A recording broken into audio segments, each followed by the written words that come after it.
Bizim ama bir de çok haklısın. Az bekledim.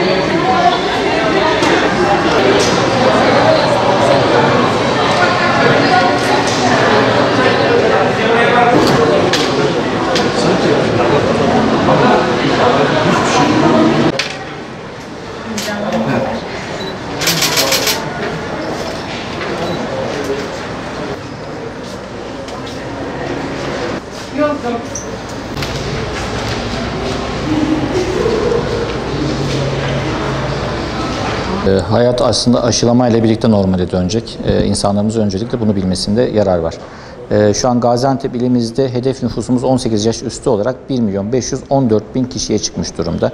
Biz bu kadar kişinin aşılanması için şu anda çaba sarf edeceğiz. Şu ana kadar dün itibariyle rakam verebilirim. 777.000 kişiye biz dün itibariyle 777.000 doz daha doğrusu aşı yaptık.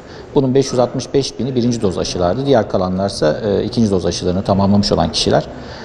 Aşılamada oldukça iyi bir ivme kazandık aslına bakarsanız. Genç nüfusa sahip bir iliz. Türkiye'nin en genç 3. nüfusuna sahip bir iliz. Aşı malumunuz gönüllülük üzere yapılması gereken bir süreç. Zorunlu bir süreç değil. O yüzden insanların bize gelmesi lazım. Ama bunu yaparken de aşıya ulaşamama gibi durum ortadan kalkması gerekiyordu. Bununla ilgili hızlı bir çalışma yürüttük biz. Zaten haberlere de yansımıştı. AVM'lerde ilk defa aşı uygulaması yapan ilk Gaziantep oldu. Bu anlamda güzel bir çalışma yürüttük. Beraberinde şehrimizin çok kalabalık olan meydanlarında, alanlarında çadırlar kurarak aşılama faaliyetlerine başladık. Aşı istasyonları oluşturduk. Sosyal tesislerimiz var. Oralarda aşı istasyonları oluşturduk ki bunların sayısını personel planlamasına göre arttırmayı düşünüyoruz zaten. Organize sanayi bölgesi Türkiye'nin en büyük organize sanayi bölgesi. Dolayısıyla burada da yerinde aşılama faaliyeti yapmamızın iyi olacağını düşünerek orayla irtibata geçtik. Fabrikalarla veya işletmelerle randevu oluşturuyoruz. Yerinde gidip orada çalışanları aşılıyoruz. Bu da bize büyük bir ivme kazandırdı. Bu da önce olduğumuz güzel bir çalışmaydı açıkçası. Bununla da yetinmedik. Köylere de çıkıyoruz. Köylere de mobil hizmet götürüyoruz. Orada da aşılama yapıyoruz. Bunu yaparken de aşıya karşı tereddütü olan insanlarımız varsa onlarla konuşuyoruz. Doğru bir şekilde anlatıyoruz, ikna ediyoruz ve aşılarını yapmaya devam ediyoruz. Süreç aslında ilimiz açısından iyi gidiyor. Yalnız hala aşıya karşı biraz tereddütü olan veya soğuk yaklaşan veya kararsız olan gruplar var. Onlara da bir şekilde ulaşmaya, derdimizi anlatmaya çalışıyoruz. Bunu yaparken de aşı olan insanlarımızın da bize yardımcı olmasını bekliyoruz. Çünkü aşı yapıldıktan sonra bunun koruyuculuğunu hissettikleri andan itibaren lütfen çevrelerine de bunu anlatsınlar. Bir yan etkisi olmadığını anlatsınlar ve o tereddüt yaşayan insanların tamamının aşıya gelmesini sağlasınlar. Biz onların her alanda ulaşabilecek şekilde planlamamızı yaptık. Hiçbir yerde zorluk çıkmayacak. ASM, kamu hastanesi, özel hastane, az önce anlattığım yerler her yerde onların ulaşılabilirliğini arttırdık. Onlar da lütfen bize artık gelerek aşılarını yaptırsınlar. Hastanemiz çok ciddi rahatladı. Hastanemizde biliyorsunuz bu süreçte belli kapasitelerimiz biz Covid ayırıyorduk. Yani bu nedir? İşte belli miktarda yoğun bakımımızı, belli miktarda servis yataklarımızı Covid servisi, Covid yoğun bakım olarak ayırıyorduk. Buralarda Covid servis ve Covid yoğun bakım üzerinden baktığınızda şu an doluluk oranlarımız %20'lere kadar düştü. Bazı yatan hastalarımız da artık biraz tedbir amaçlı yatırılmaya çalışılıyor. Yoksa normal koşullarda bu kadar bile bir yoğunluk yaşamayacak durumdayız şu anda. Vaka sayılarımız da geçen haftayla bu haftayı kıyasladığımız zaman geçen hafta 100 civarında giderken şu anda 70 ortalama gibi bir rakama kadar gerilemiş durumdayız. Bu biraz daha aşağılara gelecektir gelecek hafta itibariyle. Aşılamayla zaten sıfırlanması işten değil. O yüzden gerçekten buna inansınlar. Bu hastalığı atlatanlar çevrelerine anlatsınlar. Yani şu aşı herkesin bence gönüllülük değil, kendi kişisel zorunluluğuymuş gibi hissederek yaptırması gereken bir süreç. Yani evet gönüllüyüm, ben şundan tereddüt ediyorum, bundan tereddüt ediyorum. Bir tereddüt yaşamasınlar. Öyle bir sıkıntı olacak olsa biz, sağlıkçı arkadaşlarımız, devlet büyüklerimiz bu aşıyı yaptırmazlardı.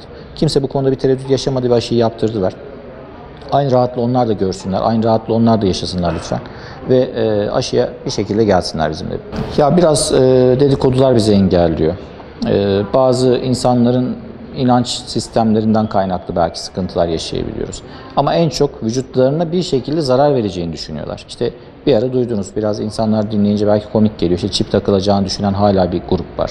Hadi ondan vazgeçtik. İnsanları ikna etmek için aradığımız zaman biz santral yani merkezimizden veya işte yanlarına gittiğimiz zaman işte vücutlarına bir takım zararlar vereceğini, uzun vadede sıkıntı yaşayabileceklerini ki en çok geri dönüşlerden bir tanesi bize kısırlık yaptığına dair.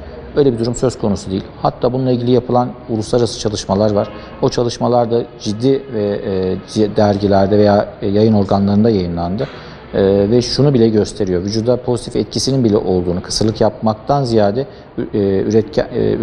üretkenliği arttırdığını da gösteren çalışmalar var açıkçası. Dediğim gibi bunun gönüllülük esasıyla yapılan bir süreç olmasına rağmen kişisel zorunluluk olarak lütfen kabul etsinler, lütfen kendileri gelsinler. Aşıya ulaşamama gibi sorunumuz yok. Dediğim gibi her yerde, her ortamda çok rahatlıkla aşı yaptırabilecek duruma getirdik her yeri. Yani randevu aldım, alamadım gibi tereddüt etmesinler. Aşı istasyonlarımızın olduğu yerlere gelebilirler, AVM'lere gelebilirler, işte dediğim gibi çadır noktalarına gelebilirler. ASM'lerden veya hastanelerden randevuyla da tabii ki gidip yaptırabilirler.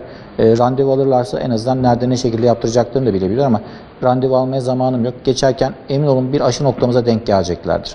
Oraya girsinler, aşılarını yaptırsınlar ve şuna inansınlar. Bu aşılamadan sonra gerçekten en fazla belki de en fazla 6 ay sonra artık ülke gündeminden pandemi çıkacak.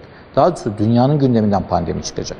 Ve rahatlayacağız, normallerimize döneceğiz, eskisi gibi yaşamaya devam edeceğiz. Gerçekten canla başla çalışan çok arkadaşımız var. Biz de zaman zaman paylaşmaya başladık.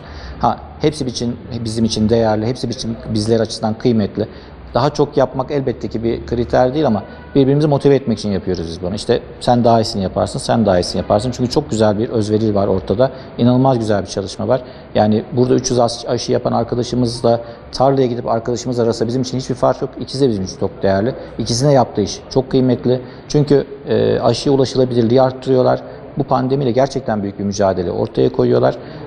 O yüzden değerli arkadaşlarımız, buradan da sizler vasıtasıyla ben onlara teşekkür etmek istiyorum. Büyük bir özveri ve güzel bir çalışma yürütüyorlar kendileri. Açıkçası 18 yaşa düşene kadar ve önümüz açılıncaya kadar bu az önce bahsettiğim aşı istasyonlarını açana kadar yaklaşık 4-5 bin kişi aşılama gerçekleşiyordu. Şu an ortalama 30 bin civarında aşı yapıyoruz. Biz daha çok istasyon açacağız. Vatandaşımız da bize doğru gelirse biz bunu 40 bine 50 bine çekeriz. Hiç de bir sıkıntı olmaz bizim açımızdan.